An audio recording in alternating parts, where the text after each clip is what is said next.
Hello everyone, I welcome you to the second session of the chapter, The French Revolution. So far, I have discussed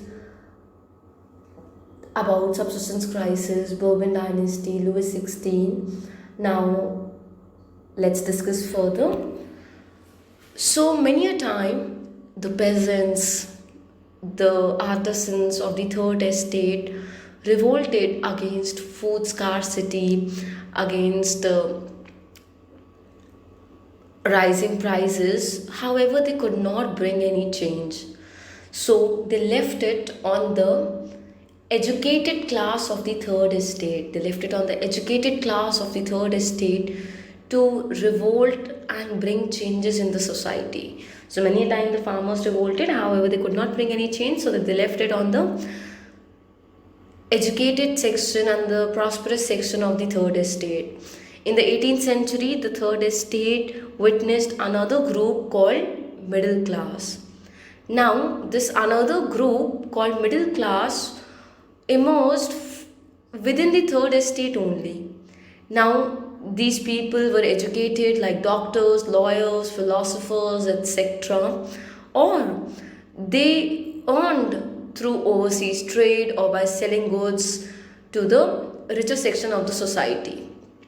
They were educated and so they revolted against the estate system, and they believed that the privileges should not be given on the basis of birth, in which estate you were born, or in which estate they were born, rather on the basis of merit, on the basis of their capability, on the basis of their caliber, on the basis of their capacity.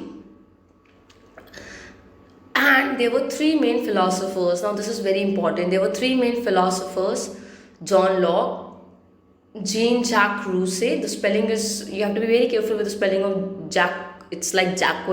So, Jean Jacques Rousseau and Montesquieu. So, John Locke, Jean Jacques Rousseau, and Montesquieu. These were the three philosophers. Very, very important. John Locke. Now, his book's name was, books, that means apostrophe S. His book's name was, the name of his book was Two Treaties of Government. The Two Treaties of Government, in which he refuted the absolute power of monarch. He refuted means he said no. He refused. He was against the absolute power of monarch. Absolute power of monarch means king could not do whatever he felt like. So the name of the book of John Locke is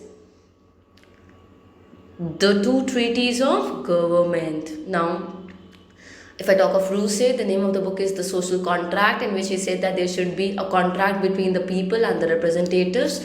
He also emphasized on the fact that there should not be one estate, one vote, right? And rather there should be one person, one vote.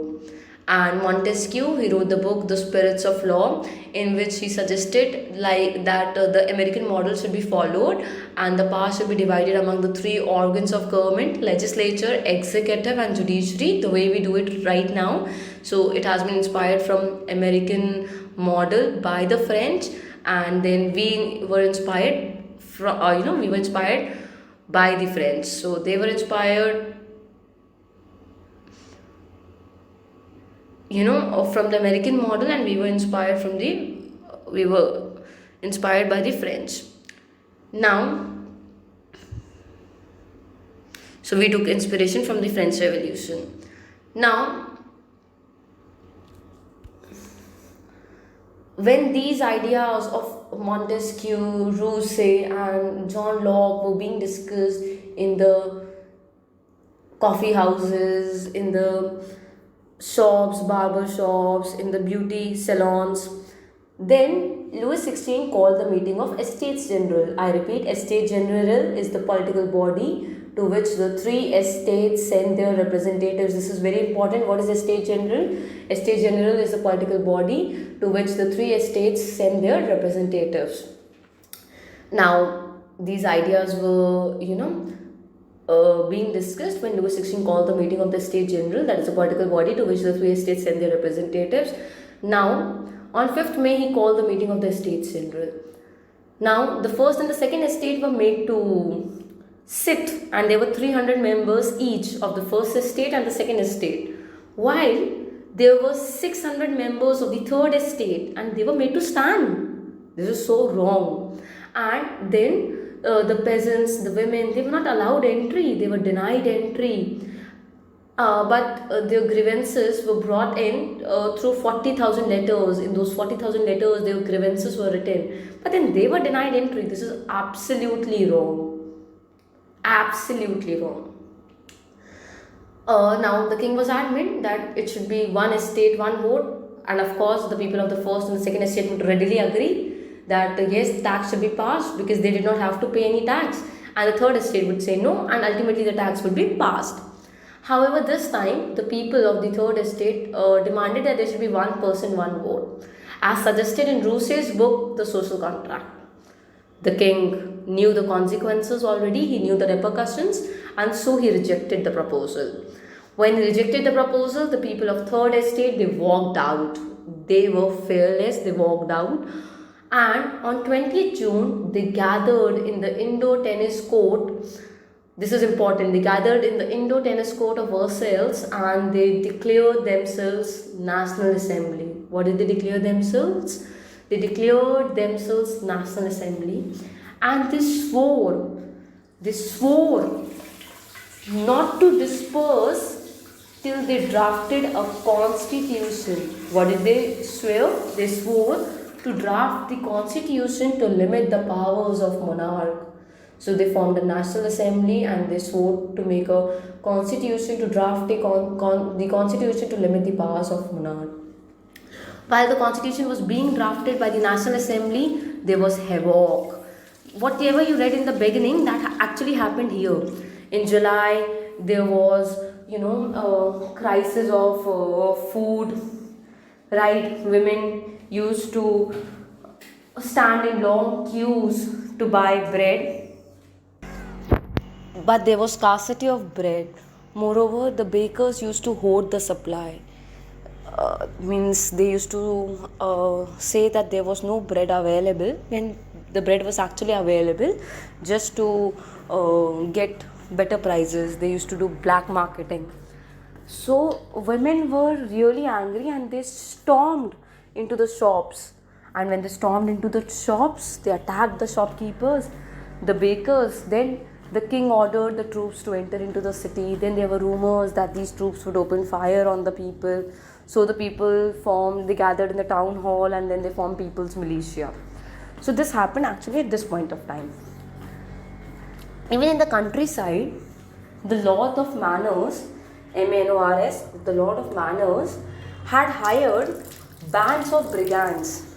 The Lords of Manors, MANORS, Manors means big houses in the village. The Lords of Manors had hired bands of brigands. Bands of brigands means goons, gunde, to and now the rumors were spread that these bands of brigands would destroy the ripe crops. Now the peasants in the village were very scared because already there was scarcity of grains, and then if the bands of brigands would destroy the ripe crops, that would lead to havoc. And so they attacked the houses of the lords with the pitchforks and the hoes, and the nobles of the village, they fled to the neighboring countries. And seeing all this, on 4th of August, Louis XVI signed the constitution and the estate system was abolished, tithes was abolished, all the land of church was confiscated, and now that land of church was transferred to the king, and the king had enough money to repay his debt. And the power of the king was limited. Now the main aim of the constitution was to limit the powers of monarch. The constitution was completed in the year 1791, but the king signed beforehand, and the power was divided among legislature, executive and judiciary. There were certain rights which were given to everyone, like right to life, right to equality, right to freedom. However, there was these rights were given to everybody, but then voting right was given to only men who were of the age 25 years and above and who paid taxes equal to 3 days wages. Now this was a disadvantage. See, voting right was given to all men who were of 25 years and above with the condition that they paid taxes equal to 3 days wages. Wrong, right? And they were known as active citizens, and the others, like women did not have voting right, other men who did not pay taxes, they did not have voting right, and they were called passive citizens. But then right to life, right to equality, freedom of speech, these were given to everyone. The king signed the constitution, but the king wasn't happy, of course. And so what did the king do? The king entered into secret negotiation with the king of Prussia and Austria. The king requested the king of Prussia and Austria to send troops to stop the activities of National Assembly. The king of Austria, of course, had to agree because his wife was from Austria, right? So he was the son-in-law of Austria, and king of Prussia also agreed because he was afraid of the developments in France. He was afraid that the same developments would take place in his country, where the people would draft the constitution and would limit his powers. So he was afraid, and he wanted to stop the French Revolution so that the people of Prussia did not raise their voice against the king. Anyways, before the king of Prussia and Austria could send their troops, National Assembly got to know about this, and National Assembly declared a war against Prussia and Austria. Then the men went to the front, and many songs were composed. The most important song was Marseillaise, which was written by Roger de Isle. This is very important. Marseillaise, which became the national anthem of France in the later stage. And there were various clubs which were formed. The clubs discussed about the political activities. So the most important club was Jacobins Club. Now the Jacobins Club, the members of Jacobins Club were pastry makers, shoemakers, cobblers. They were from the less prosperous section. Though they were from the less prosperous section, but this club became very popular, and they wore those striped trousers, while the rich used to wear capris. They were called breeches. So they called themselves sans-culottes. That means those without knee breeches. Now they used to call themselves sans-culottes because they used to wear capris, the striped trousers, right? And they used to wear red cap. However, women were not allowed to wear red cap. Now women were not allowed to wear red cap. So this was the scenario. Again in July, there was scarcity of food. Now this time, when there was scarcity of food, the people of Jacobins Club, they attacked the palace of king. They did not attack Bastille this time. They attacked the palace of king, that was the palace of Tuileries, and the whole royal family was arrested. Then a new assembly was formed called convention. Now this time, every man of 21 and above had right to vote. Now this assembly convention was elected, and everybody was impressed with Jacobins Club. So its leader, the leader of the Jacobins Club, Maximilien Robespierre, became the leader of the new elected assembly called convention. So Maximilien Robespierre, this name is very important. He became the head of the assembly. Okay. Now he became the head of the assembly. Then what happened? When he became the head of the assembly, he was actually very powerful, and then they decided that the royal family should be arrested, and then they decided that Louis XVI should be guillotined. Guillotined means he should be beheaded. Gala kaat diya jaye. And he was guillotined in the place called Place de la Concorde. Please underline this in your books. The place is called Place de la Concorde. Later, his wife was also guillotined in the same place, Place de la Concorde. She met the similar fate. So Maximilien Robespierre basically became the head. Now he ruled from the year 1793 to 1794. This period is basically called the Reign of Terror. Now why Reign of Terror?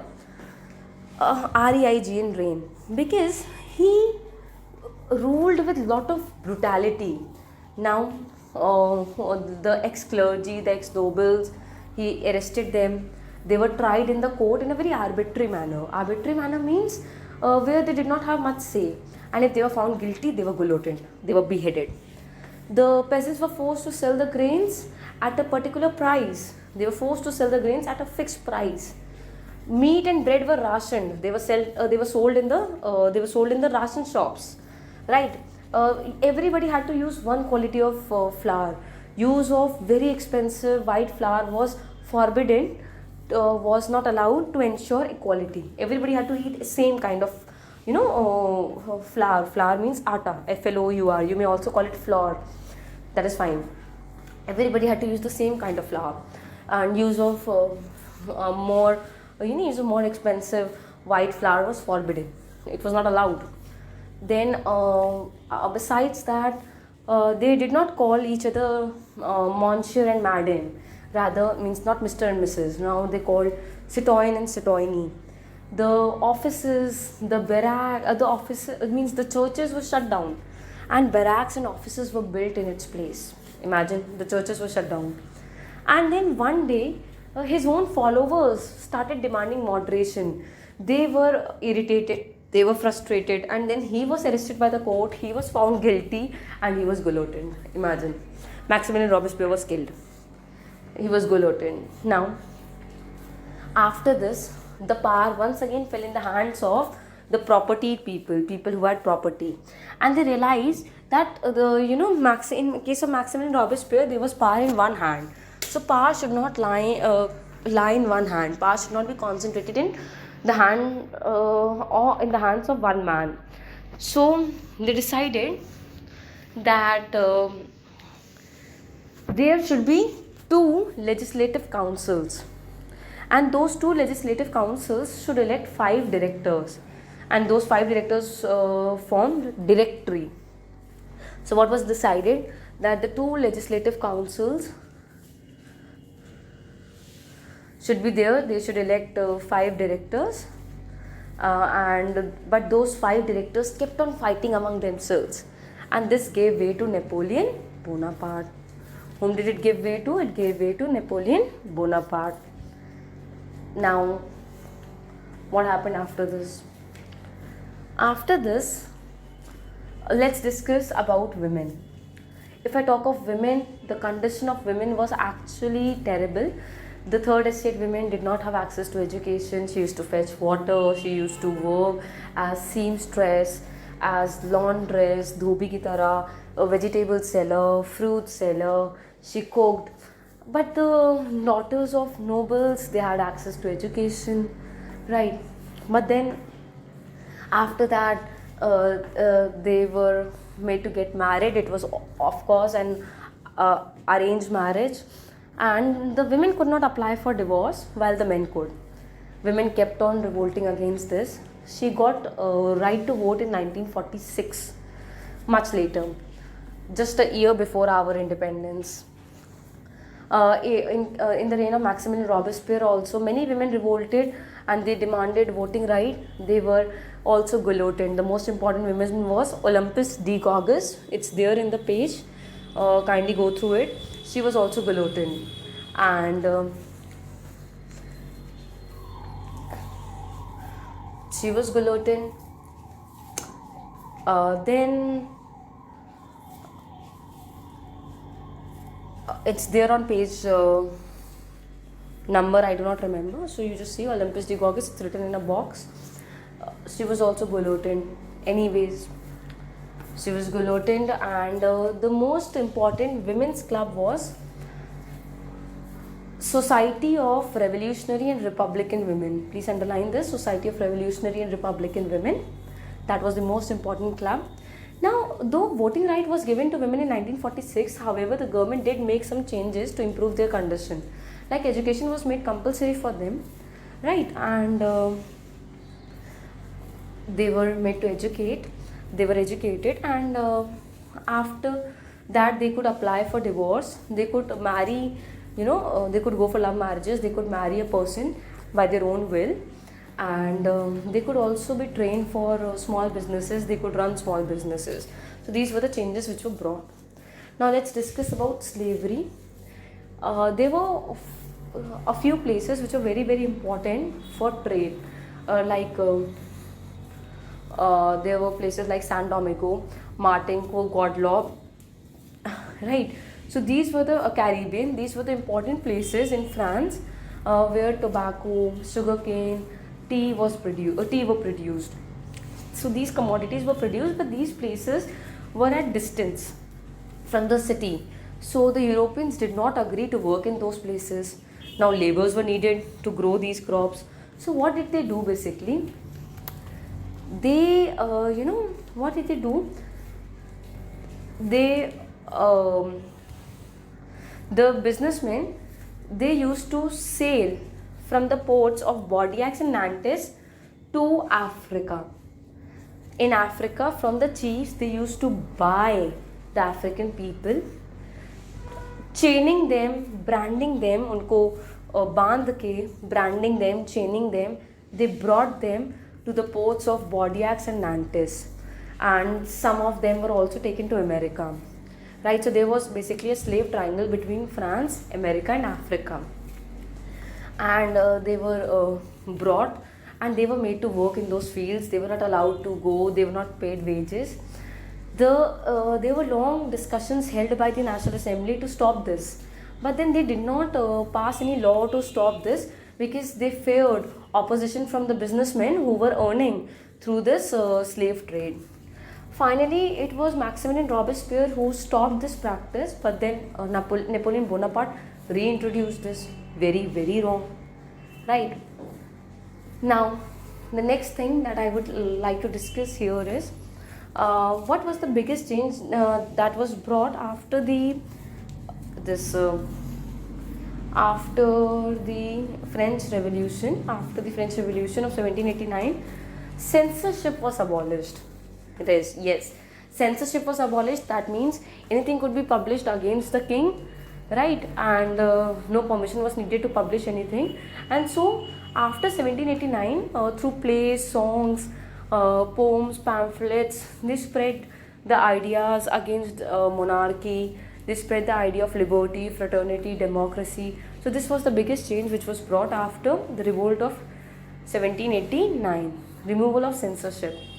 Now, when Napoleon came, he came because the directors kept fighting amongst themselves, and when he came, see, he was a man